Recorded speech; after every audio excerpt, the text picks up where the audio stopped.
Hello there, everyone. Thank you so much for stopping by for your monthly insights for the month of June. Before we get started, let me just tell you what to expect here. This is a general reading, so I would never recommend that anybody make any decisions based on a general reading. If you have something you're trying to make a decision about, I would always suggest get a private reading so that whoever is reading for you can look at those energies that apply just to you, not to the energies of maybe like 1,500 people who are watching, but they can hone in and find out specifically what's going on with you. Okay, so that's the first thing. The second thing is free will plays a part in everything. So everything that you hear here, if it does apply to you, and like I said, not all of it will, you have free will. So if you hear something that you don't like, you do have the free will to make some decisions and to change some things along the way so that they are not the experiences that you don't want to have. So none of this is written in stone. You have free will. Free will can change anything. And other people's free will can change things too. But I think it's important that we know that our free will can change things. And when we have a heads up early like this gives us a chance, if we see something coming in we'd rather not have happen, to handle it. All right, so what else do I want you to know? What I'm looking at is one life cycle. All of us have several different life cycles running at the same time. Many times they overlap somewhat. So you've got maybe a family life cycle, a work life cycle, a school life cycle, a romance life cycle, etc., friendship life cycles. So I'm just going to be looking at one life cycle that comes up for each sign during the month. So this is going to be a major theme for each sign, but it is not going to be everything that goes on during the month. So please don't think of this as something comprehensive because it absolutely is not. Okay, so I think you guys know everything I want you to know going into this. And so on with your reading. Hello there, Libra. Thank you so much for stopping by for your tarot video forecast for the week. What are we doing? This is not for the week, for the month of June. And this is Tarot Insights. I have to tell you, I'm a little bit thrown off because I've already done your recording and I went to upload it to YouTube and it completely disappeared from my computer. Even when I searched my whole PC, it just totally, completely is not to be found anywhere.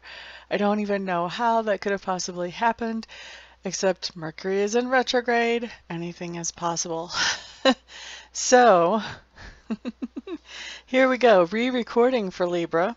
What we have showing up for your environment for the life cycle we're looking at for June for you is in your environment, I think you're starting to see some things about your environment that you had not before. And now environment usually comes up as home, but sometimes it comes out as school or work.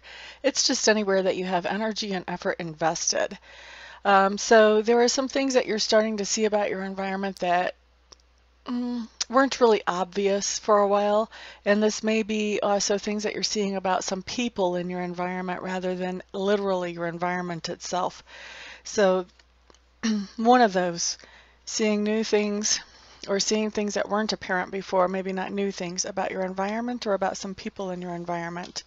Now, your subconscious leanings.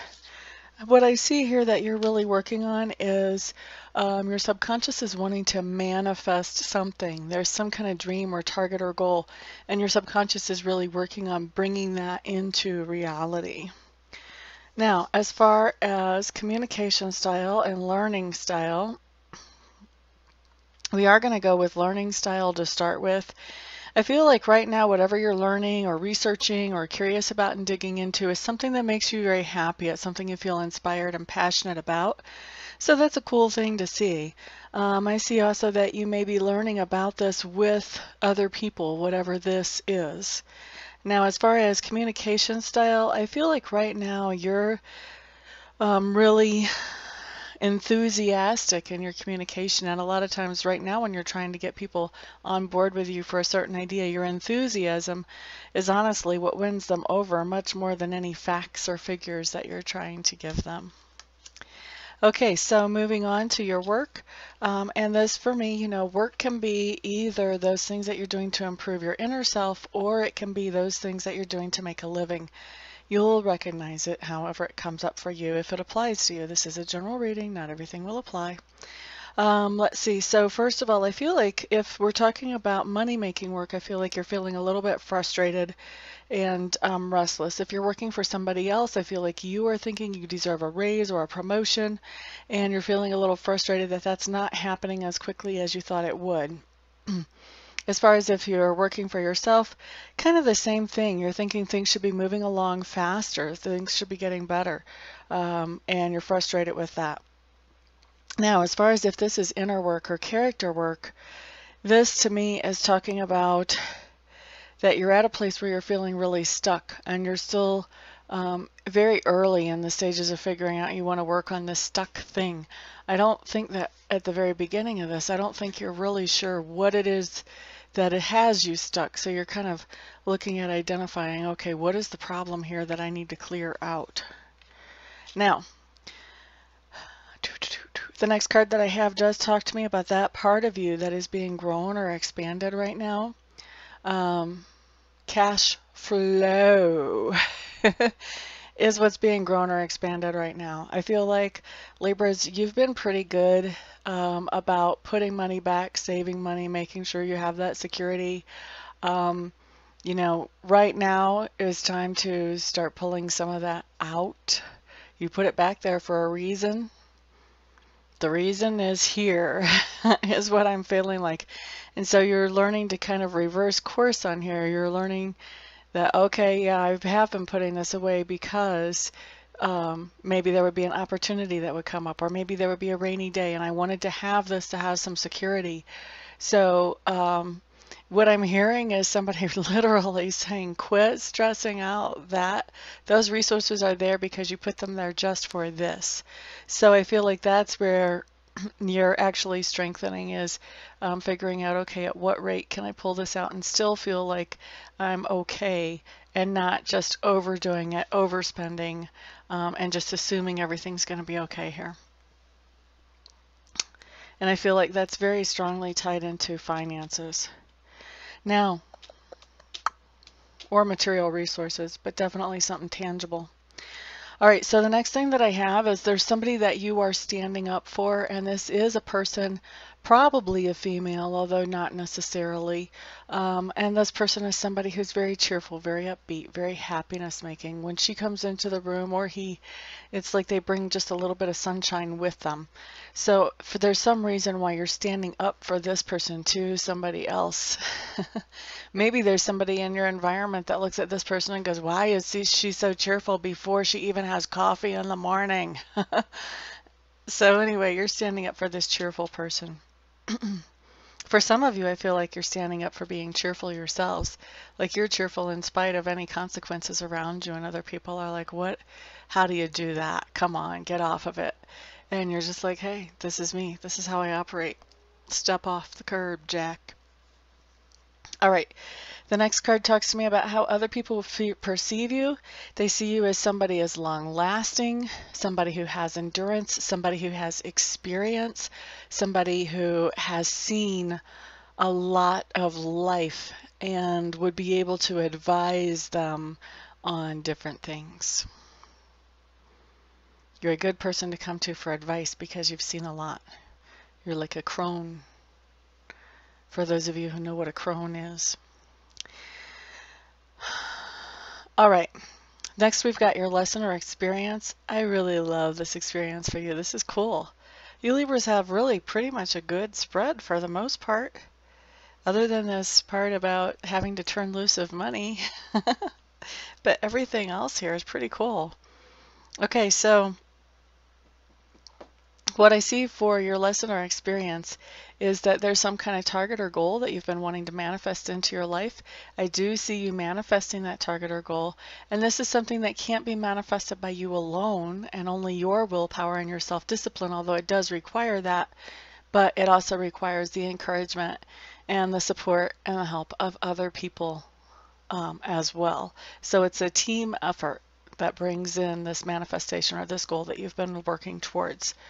So that's your lesson or experience. So as this is being manifest through you and the team, there are some things going on here. First of all, I feel like you are getting better at thinking in a business-like way. You're getting better at looking at things logically. You're getting better at evaluating things based on fact and not so much on emotion. And right now, that's exactly what is needed. So this is, I don't always say that that's the best way to look at things, but in this particular point in time, that's the best way for you to look at these things. The other thing that's coming up is that even as you have achieved this goal that you wanted, you're still feeling a little bit stuck about something. And the stuckness is because of a perspective or a thought that you have. It's not really that you're stuck, but it's a limitation that you have put on yourself. So the best way to get unstuck from these limitations we put on ourselves is to talk to somebody outside the experience and sort of give them the Reader's Digest condensed version of the story and listen to what their response is, just what their natural response is. Because many times when you hear somebody's natural response that's outside the story, all of a sudden you kind of go, yeah, duh. This is reminding me of, and I feel like I'm being reminded of this because someone needs to hear it, so you guys get to hear this story. I don't know what movie it was, but it's a movie from a long time ago when I was a teenager. And I don't know, it might have been old then for all I know. I don't even remember what movie it was, but there was a movie I saw, and in this movie, this guy had divorced a woman, okay? And he had remarried, and so he had a second wife. And so the second wife and the first wife bumped into each other at some kind of social function. And the first wife said to the second wife, you know, you look like you're very something or other, you know, neat and tidy or something along those lines. And how do you deal with the way he just smushes up the toothpaste tube in such a messy way, basically? And I'm kind of paraphrasing because I don't remember the exact words. But the second wife just looked at her like she was like from another planet, and she just said, well, he has his toothpaste and I have my toothpaste. And it's like one of those moments, I mean, you can just kind of see it in the first wife's eyes, like, duh, how many fights could we have saved? If when I was at the grocery store, I would have bought 2 tubes of toothpaste. So this is what this is like. Whenever we're stuck and we're limited by our own thought patterns, we can really cause some things to happen in our lives that we really don't want to happen. So getting that other person's perspective can really bring in that aha moment, like, wow, I could have just got another tube. All right, so that's something that's going on. And then ultimate fulfillment of this life cycle really talks about, for me, this talks about having a new chance at something. So it's not the first time that you've had a chance at this thing, but maybe whatever this chance is, you kind of blew it before. This is having that new chance at it, to come at it again and see that, you know, see where you've improved, see how much better you can do with whatever this is the next time, whether it's a relationship, whether it's a shot at a project or doing something for a particular client. Whatever it is, I feel like you've been offered this second chance, and I feel like it's very rare and precious to be offered a second chance in whatever this situation is for you. So there you go, Libra, for the second time. I hope this one takes. Anyway, everybody have a fantastic month, and I will see you back here the next time. Peace out.